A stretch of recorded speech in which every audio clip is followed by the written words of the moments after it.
Welcome back to another episode of Jacksonville Buzz's Legacy of Leaders. Steve Strum and Jon Heymann here, talking with Ed Roberts, the COO of Bozard, Ford, and Lincoln. Also wrote a book and has an organization called Mile One Leadership. Did I get all that right? Absolutely. John, I think this interview's over. I think let's go. Cut.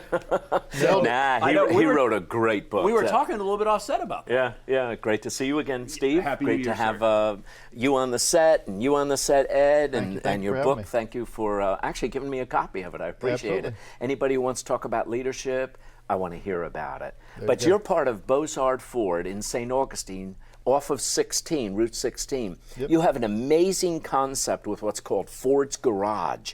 I was there 2 days ago with my grandson, and we had the most amazing hamburgers. That may sound silly to the audience, but if you want some amazing hamburgers, onion rings are out of this world, you guys run that, don't you? And it's presentation with that stuff as well. But yes, that's part of our campus there. It's right in between the Lincoln and the Ford building, and it makes us a destination. Yeah, pipe clamps. Yep. Hold the napkins. I think it's some kind of axle or something holds the onion rings. Everything is wrapped around cars. Yes. It is such a neat place, fun place to be. Do they have like the popcorn machine with the engine block?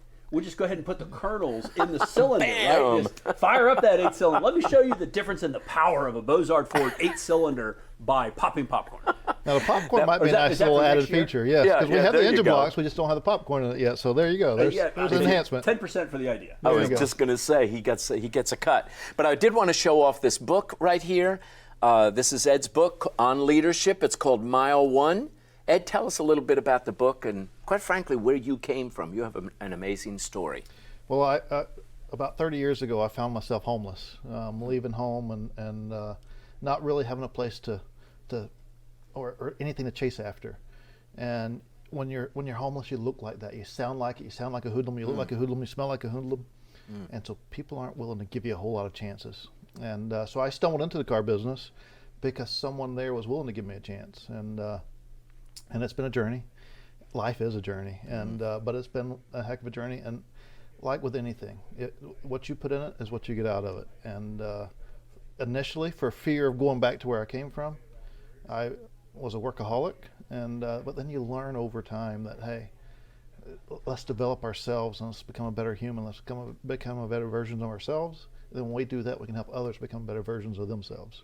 And then everybody wins in that situation. So just for everybody tuning into this, just to make sure that it doesn't get underscored, for all the people that are talking about, I can't do this because of whatever litany of reasons, and they're valuable and they're valid, I guess, to them in the environment that they're in, but just so everybody knows, you went from being homeless on the street to being the COO of one of the largest automotive dealerships in North Florida. In the country, really. In the country. Yes. So it reminds me a lot of the old story about the Coca-Cola guy, right? He went, the CEO of Coca-Cola, now of course showing our age, is 10, 15 years ago story, went from being a driver to the CEO. Yeah. So you literally went from the street to being one of the top executive leadership in one of the largest dealerships in the country. Yes.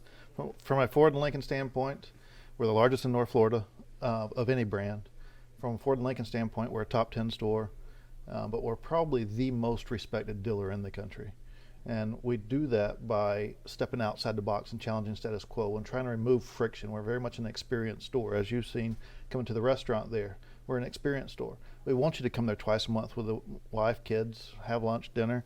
And if you do, when you're in the market, you'll just give us brand consideration. There's no pressure. We're not going to attack you when you show up there to have lunch or whatever else. We just want the brand consideration, and then we want to give you the best experience possible when you do come there. That's a good point because that's a good term. And not give him credit. Poor Ed. He's going to have to write a book about people that steal ideas. Right. Oh no. You are not a high sales. There was no high pressure when we were there for lunch. No pressure. There's a lot of cars out in the parking lot, your cars, but there was no high pressure. I drive a Ford, and I love it. I showed it to you just a few minutes ago. Yep. By the way, my grandson is here watching us film this. My family often watches this. Tell my grandchildren what they need to do to be successful. You went from homeless to COO. What do you have to do to get that? I will keep it simple. Don't take no for an answer. And like you said, some people run into obstacles and they say, well, I can't do this. Add one simple word to it, yet. I can't do it yet. Oh, yeah. When you add that to it, it tells your mind that you can do it. And our mind believes what we tell it. We might not be able to do it today, but we can do it. And so don't take no for an answer. What you need to hear when you hear the word no is not yet. And because people all the time tell you, well, you can't do that. Yet. Hide and watch. We will do it. Yeah. It is that's such an inspiring way to. Yeah, it is. I mean, what a great way to start the new year. Yeah. You know, fresh off the block. You know, people are trying to figure out what they want to do this year. And gosh, if you can watch a story talking about a guy that literally went from the streets to running it. Congratulations on your hard work and diligence, and the fact that somebody said you couldn't do it, and you know that extra word yet. Final question, as we are starting to wrap up this interview: who inspires you the most, and why? I would say the person that inspires me the most is Charlie Waters, and the reason why is because he's the one that gave me a chance. And I had several that would give me a chance, or said they would give me a chance, until I showed up on day one, and I still looked the same way that I did the day I interviewed with them. And they said, "You may not fit here. You need to go." And then when I met Charlie, that wasn't the case.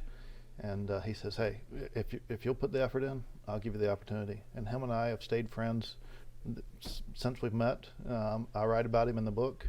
He has been an inspiration to me since day one. Wow, that's absolutely fabulous. Thank you so much for taking time to spend with us this morning and talk about your journey, the book. Gosh, what's next? There will be another book that goes along with it, because this is all about leadership. This is about becoming better versions of ourselves.